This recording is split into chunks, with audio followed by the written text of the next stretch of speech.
Welcome to Rich Conversations.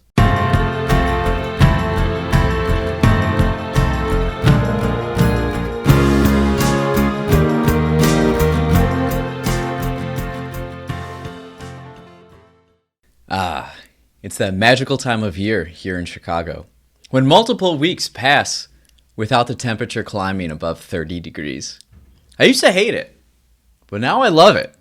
Something I've learned over the past few years is that oftentimes what seems like an inherent disadvantage is actually an advantage. Let's take a look at the forecast. So today it's 18, pretty warm. 20, 20, 16, 7, 15, 19, 21, 22, 24, 32 on February 20th. The harsh Midwest winter that blesses Chicago, in my opinion, keeps the cost of living down. If we didn't have it, many more people would choose to live here. And it would increase the cost of living, I think, rent especially. Compared to other major U.S. cities, I feel like Chicago is the best bang for your buck. What you get here at the price is just incredible. You'd be shocked how cheap it is for me to live in a high-rise on Lake Michigan. I can be standing in the shower, just open the window, and just stare out at Lake Michigan. It's a beautiful thing. It's pretty cool.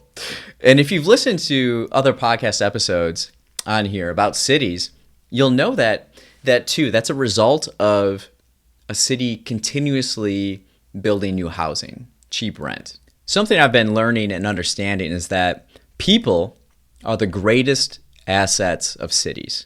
Not all people, though, but not all people. The right people. And the climate that graces Chicago requires its residents to be both mentally and physically tough. And many will point out that the Chicagoland area is losing people to the Sunbelt area of the country and other places with year-round warm weather. I say, let them go. I mean, I wouldn't mind, a trip to Miami or, Texas every now and then, but Chicago was built by immigrants, and it continues to be. And you know who doesn't seem to mind the harsh winters? Immigrants from around the world, especially from Latin America. What they see is not the cold, but what they see is opportunity. And I think that's really interesting to think about. Opportunity is the highest priority in other people's lives. The climate of Chicago affects the culture of the city, and it brings the right people together that share values. Industrious people that work hard and together to make the city work. Folks that grind. Tough people. The people that live in Chicago want to be here.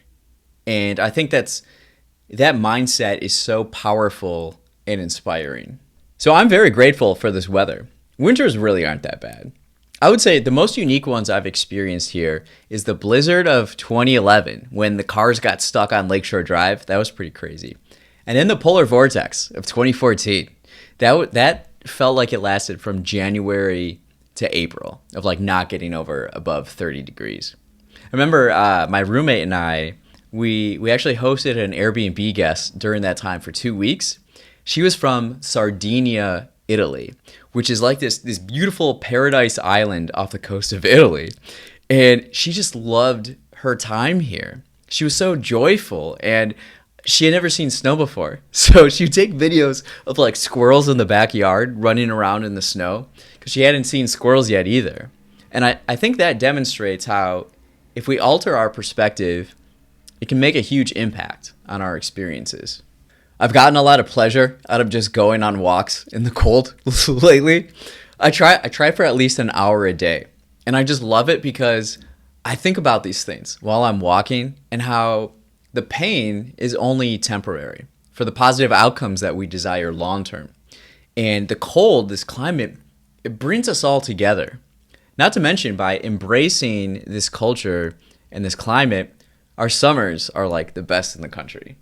I love it. So that's why Chicago's climate has this edge over other American cities because it's built into the fabric of the culture and the people.